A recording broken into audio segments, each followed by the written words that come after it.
रसोई से बर्तन धोने की आवाज आती है। दीदी, अभी तो हम रसोई में गए भी नहीं, फिर ये बर्तन धोने की आवाज कहाँ से आ रही है? चलो देखते हैं। दोनों अंदर जाकर देखती हैं तो अनुज बर्तन मांज रहा होता है, रोहन धो रहा होता है और बूढ़ी सास पार्वती खाना बनाने लगती है। ये देख उन दोनों को बड़ी शर्मिंदगी होती है। ये आप सब क्या कर रहे हैं? बहू, अब तुम दोनों से तो ना बर्तन धुलते हैं ना खाना बनता है, तो हमने सोचा हम खुद ही ये काम कर लेते हैं ताकि हमें रात की रसोई खाना तो नसीब हो। तुम दोनों जाओ और आराम करो। नहीं माँ जी, हमें माफ कर दीजिए, हमारी रहते आपको ये सब काम करना पड़ रहा है। हाँ माँ जी, हमसे भूल हो गई, हमें अपनी गलती का एहसास हो चुका है। अब से आपको कभी शिकायत का मौका नहीं देंगे। हमारे रहते हमारे पतियों को जूठे बर्तन और माँ जी आपको खाना बनाना पड़ रहा है। नहीं नहीं नहीं, आप सब बाहर जाइए, हम 1 घंटे में खाना बनाकर लाते हैं। अच्छा ठीक है, तुम कहती हो तो रहने देते हैं। चलो बेटा। माँ और बेटे बाहर आकर खूब हंसते हैं और एक दूसरे को आंख मारकर कहते हैं, मिशन सक्सेसफुल। खाना लग गया है। बहू यहाँ तो आ, ये देख हम तेरे देवर के लिए रिश्ता.com की साइट पे लड़की ढूंढ रहे हैं जो कि सुंदर होने के साथ साथ अमीर भी है। अब तेरे गरीब मायके वालों ने दहेज के नाम पर 1-2 चीज पकड़ा दी बस, इसलिए अब मैं अपनी छोटी बहू अमीर खानदान की लाऊंगी जो कि भर भर कर दहेज लाए। हाँ, वो अपनी बड़ी बहू को ताने दे ही रही थी कि तभी उसका छोटा बेटा हितांश एक मॉडर्न लड़की के साथ घर आता है। उन दोनों के गले में वरमाला डली हुई थी। हितांश बेटा, ये लड़की कौन है? माँ, ये जूली है और हम दोनों ने शादी कर ली है। क्या तुम दोनों ने शादी कर ली? मैं नहीं मानती इस शादी को। हाँ तो किसे फर्क पड़ता है आपके मानने या ना मानने से? वैसे भी वो कहावत तो आपने सुनी ही होगी कि जब मियाँ बीवी राजी तो क्या करेगा काजी। मैं जानती हूँ, जरूर इस डायन ने ही तुझे भड़काया होगा। मैं इस डायन को हरगिज अपनी बहू नहीं मानूंगी। भले ही आप ना मानो, लेकिन लीगली तौर पर मैं ही तो हूँ आपकी बहू।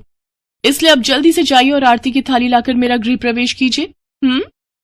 सास बेमन से अपनी नई बहू का स्वागत करती है। जूली हितांश के साथ अपने कमरे में चली जाती है। हे राम, माँ अपनी इस नई छैल छबीली के तेवर देखे, इसके तो रंग ढंग ही अलग है, बड़ा ही घमंड है इसमें। तू चिंता मत कर बेटी, कल इसका ससुराल में पहला दिन है, तुम देखना अगर मैंने भी इसका घमंड चूर चूर नहीं किया तो। अगले दिन सुबह हितांश के पिता यानी जूली के ससुर अपनी पत्नी से कहते हैं, विमला देखो तो, सुबह के 10 बजने को हैं और ये नई बहू अभी तक अपने कमरे में सोई पड़ी है और आज इसका रसोई में पहला दिन है और ये अभी तक अपने कमरे में है। तुम रुको जी, अभी मैं इसकी खबर लेती हूँ। नई बहू, अरे ओ नई बहू। कुछ देर बाद जूली वहां आती है। क्या बात है मम्मी जी, क्यों सुबह सुबह इस घर को मच्छी बाजार बनाकर रखा है? छोटी बहू, ये क्या तरीका है अपनी सास से बात करने का? हितांश, हितांश जरा बाहर आना तो। अब क्या हुआ जूली डार्लिंग? तुम चुपचाप से अपने बाप को समझा लो कि वो मुझसे तमीज में रहकर बात किया करे। पिताजी, आपने सुना जूली ने क्या कहा? नालायक, इस दिन के लिए पैदा किया है क्या तुझे कि तू अपनी बीवी का जोरू का गुलाम बन जाए? बस आपसे ही सीखा है पिताजी। जूली की सास खाने की लिस्ट नई बहू के हाथ में देती है और कहती है, ये ले, ये तेरी पहली रसोई की लिस्ट है। आज तुझे ये सब खाना हम सबके लिए बनाना है। और हाँ, उसके बाद किचन की साफ सफाई भी कर देना। सासू माँ, ना तो मैं खाना बनाऊंगी और ना ही सफाई करूंगी। बहू आई है घर में, कोई काम वाली बाई नहीं जो उसे आते ही काम बता दिए। भले ही ससुराल में मेरा पहला दिन हो, लेकिन इस पहले दिन से अब आप लोगों की जिंदगी बदलने वाली है। तो मेरी प्यारी ननद जी, पहले तो आप इस घर की साफ सफाई करोगी और सासू माँ आप बनाएंगी खाना, और वो भी मेरी पसंद का। मैं ये सब नहीं करूंगी, समझी? देवरानी जी, ये सब क्या कह रही हैं आप?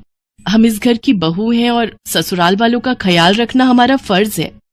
जेठानी जी, इन जैसे फर्जी लोगों के लिए काहे का फर्ज? इनके साथ तो यही होना चाहिए। बड़ी जुबान चलती है तेरी, मैं तो तुझे छत से धक्का ही दे दूंगी, फिर तू भूतनी बनकर भटकती रहना। और ये हो गई आपकी कही बातों की सारी रिकॉर्डिंग। अब अगर सासू माँ आप